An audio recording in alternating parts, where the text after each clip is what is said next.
नमस्कार दोस्तों, स्वागत है एक बार फिर से आप सभी का हमारे YouTube चैनल भक्ति ज्ञान सारांश पर।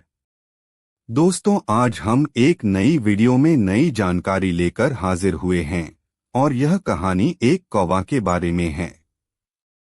दोस्तों, यह तो आप लोगों को पता ही होगा, कौवा को एक अशुभ पक्षी के रूप में जाना जाता है। इसे कोई भी पसंद नहीं करता है और कौवा की मृत्यु के बाद उसे कोई भी जीव मांसाहारी जो होते हैं मांस नहीं खाते हैं।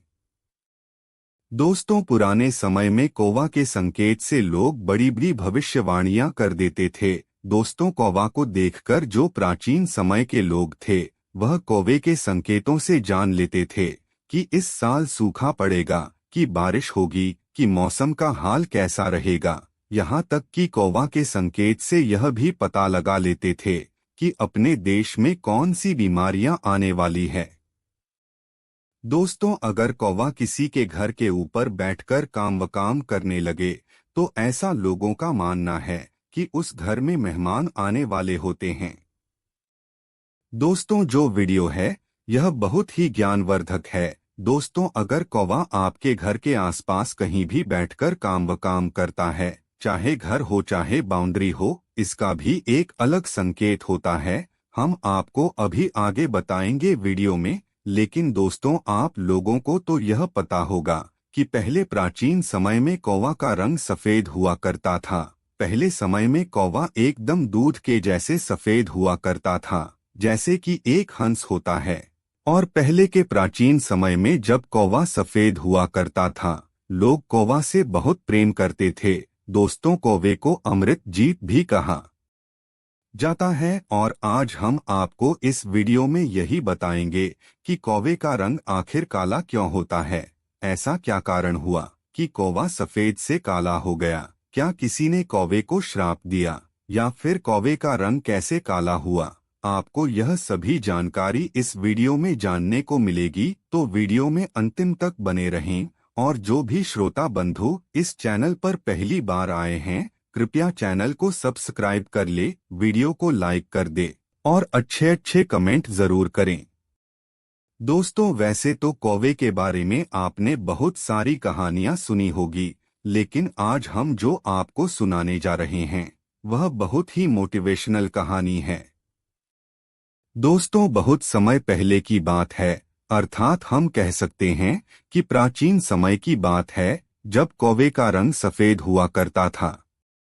एक बार एक ऋषि ने कौवे को अपने पास में बुलाया और कौवे से कहा कि तुम सबसे अच्छे और सबसे तेज उड़ने वाले पक्षी हो, इसीलिए मैं तुम्हें एक काम सौंपने वाला हूँ। तो कौवे ने कहा, रिसीवर, आप आज्ञा करिए, मैं अपने पूरे श्रद्धा से वह काम करने की कोशिश करूँगा। कृपा करके आप मुझे वह काम बताइए। तो ऋषि ने कहा, मैं जो काम तुम्हें सौंपने वाला हूँ वह बहुत ही महत्वपूर्ण है। कौवा ने कहा, हे ईश्वर, आप काम तो बताइए। तो ऋषि ने कहा कि हे कौवा, चारों दिशाओं में जाकर के तुम्हें अमृत ढूंढना है और जहाँ भी अमृत कलश मिले तुम्हें अमृत लेकर के आना है। लेकिन ध्यान रहे कि उस अमृत का एक भी बूंद तुम्हें पीना नहीं है। ऋषि ने बार बार यही समझाया कि अमृत कलश से अमृत का एक छोटा सा बूंद भी तुम्हारे अंदर नहीं जाना चाहिए। कौवा ने इस बात के लिए ऋषि से हाँ कर ली और वहां से उड़ चला। कौवा चारों दिशाओं में अमृत को ढूंढता रहा। उसे ढूंढते ढूंढते कई बरस लग गए, तब जाकर के अमृत कलश मिला। अमृत कलश के पास जाकर कौवे ने सोचा कि आज मुझे अमृत कलश मिल गया, मेरी बरसों की मेहनत सफल हो गई। अब मैं यह अमृत कलश ले जाकर रिसीवर को दे दूंगा। लेकिन जैसे ही कौवा अमृत कलश को छूता है, उसे प्यास लग जाती है और वहां पर पानी भी नहीं था। तो कौवा ने सोचा, क्यों ना मैं अपनी प्यास बुझाने के लिए 2-4 घूंट अमृत ही पी लूं। वैसे भी मेरे 2-4 घूंट पी लेने से क्या फर्क पड़ेगा। यही सोच करके कौवा अमृत कलश में अपनी चोंच डालता है और अमृत की कुछ बूंदें पीकर अपनी प्यास बुझा देता है और फिर अमृत कलश को लेकर के रिसीवर के पास आ जाता है और ऋषि से अमृत कलश की सारी घटना को बता देता है। दोस्तों, कौवा अमृत पीने वाली बात भी साधु जी से बता देता है, क्योंकि कौवा साधु जी से झूठ नहीं बोलना चाहता था। उसने बता दिया कि हे साधु महाराज, मुझे प्यास लगी थी, इसीलिए मैंने 2-4 बूंदे अमृत का पी लिया है। अब जैसे ही ऋषि ने अमृत पीने वाली बात सुनी तो उन्हें बहुत क्रोध आया और वह कहने लगे कि हे कौवा, मैंने तुम पर बहुत विश्वास किया था, लेकिन तुम तो बहुत दुष्ट पक्षी निकले।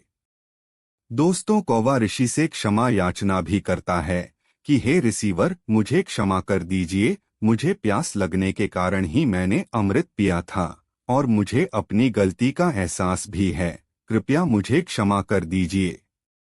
लेकिन ऋषि का गुस्सा तो सातवें आसमान पर था। उन्होंने कहा, हे दुष्ट पक्षी, यह कोई क्षमा करने वाली बात नहीं है। तुमने मेरी बिना अनुमति के अमृत पी लिया है, इसीलिए मैं तुम्हें यह श्राप देता हूँ कि यह जो तुम्हारा सफेद रंग है, जिससे लोग तुम्हें बहुत पसंद करते हैं, लोग तुम्हें प्यार करते हैं, आज के बाद यह तुम्हारा सफेद रंग काला हो जाएगा और लोग तुमसे नफरत करने लगेंगे। दोस्तों, जब प्राचीन समय में कौवा सफेद रंग का हुआ करता था, तब वह मांसाहारी नहीं था। वह कीट पतंगों को नहीं खाता था, किसी भी प्रकार से मांस का सेवन नहीं करता था और ना ही गंदगी में बैठता था। और जहाँ भी फल लगे रहते थे, वही कौवा जाकर के अपना भोजन किया करता था। लेकिन जब से ऋषि ने कौवे को श्राप दिया कि तुम्हारा रंग काला हो जाएगा, तब से कौवा मांस का सेवन करने लगा। दोस्तों, कौवा को काला होने का श्राप तो ऋषि ने दिया ही, साथ में यह भी श्राप ऋषि ने ही दिया था कि आज के बाद तुम मांस का सेवन करोगे, मरे हुए जीवों को खाकर के अपना पेट भरोगे और फल फ्रूट खाना बंद कर दोगे। दोस्तों, यह ऋषि का श्राप ही है, जिसकी वजह से कौवा फल फूल खाना बंद कर दिया और मांस का सेवन करने लगा। और यह भी उन्हीं का ही श्राप है कि लोग कौवा से नफरत करते हैं, कौवा से घृणा करते हैं। दोस्तों, ऋषि ने एक श्राप और कौवे को दिया था कि तुम्हारी आयु बहुत लंबी होगी, लेकिन तुम अपनी आयु कभी भी पूरी नहीं जी पाओगे। तुम आयु पूरी होने से पहले ही किसी दुर्घटना में मारे जाओगे। तुम कभी भी अपनी उम्र पूरी करके नहीं मरोगे, तुम किसी न किसी दुर्घटना से ही मारे जाओगे।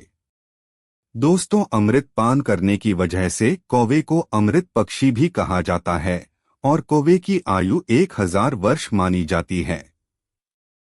दोस्तों, इससे पहले अगर कौवा मरता है तो समझ जाइए कि वह किसी दुर्घटना में ही मारा गया है और अमृत पान करने की वजह से ही कौवे को 6 महीने आगे तक की घटना समझ में आ जाती है। इसीलिए कौवा 6 महीने आगे की और 6 महीने पीछे की सोच सकता है। दोस्तों, यही वजह है कि कौवा कुछ ऐसे संकेत देता है जिससे हमारे बुजुर्ग लोग समझ पाते हैं कि कौवा हमें क्या संकेत देना चाह रहा है।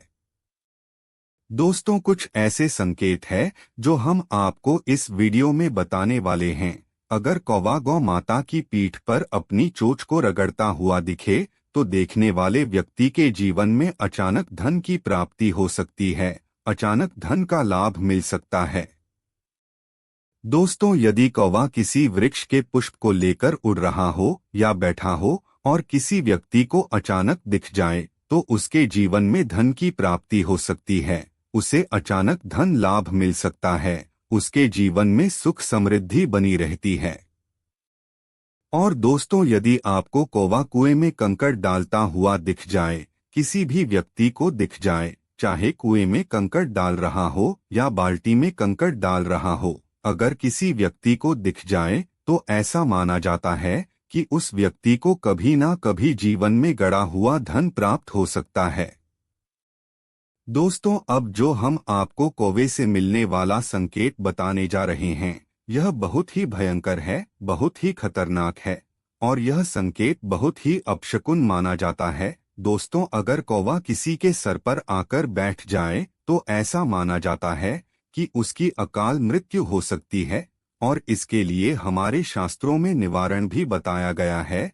अगर किसी व्यक्ति के सर पर कौवा कर बैठ जाए तो शास्त्रों में यह बात लिखी है कि पहले के जमाने में किसी के सर पर यदि कौवा बैठ जाता था तो लोग अपने रिश्तेदारों को एक झूठा पत्र लिखते थे जिसमें जिसके सर पर कौवा बैठ जाता था उसकी झूठी मृत्यु का समाचार अपने रिश्तेदारों तक पहुंचाया जाता था, अपने परिजनों तक पहुंचाया जाता था और उसी के एक दिन बाद एक दूसरा पत्र भी भेजा जाता था जिसमें यह बताया जाता था कि यह सिर्फ कौवा के सर में बैठ जाने की वजह से पत्र लिखा गया था और व्यक्ति बिल्कुल सुरक्षित है जिसके बारे में कल सूचना दी गई थी। दोस्तों, यही इसका निवारण होता है। अगर किसी के सर पर कौवा बैठ जाए तो ऐसा ही उपाय करना चाहिए। खैर, अब तो पत्र का जमाना नहीं है, अब तो तुरंत खबर फोन के द्वारा पहुंचा दी जाती है कि फला व्यक्ति को यह हो गया है और उसके 1-2 घंटे बाद ही बता दिया जाता है कि कल व्यक्ति के सर पर कौवा बैठ जाने से झूठी खबर दी गई थी जिससे कि उसके ऊपर आया हुआ संकट टल जाए। दोस्तों, यह कहानी यहीं पर समाप्त होती है। आशा करते हैं आप लोग समझ गए होंगे कि आखिर कौवा काला कैसे हुआ और कौवे को अमृत जीव क्यों कहा जाता है। दोस्तों, इस वीडियो में बस इतना ही। मिलते हैं एक दूसरे वीडियो में नए ज्ञानवर्धक प्रसंग के साथ। तब तक के लिए आप सभी से जय श्री कृष्णा, राधे राधे।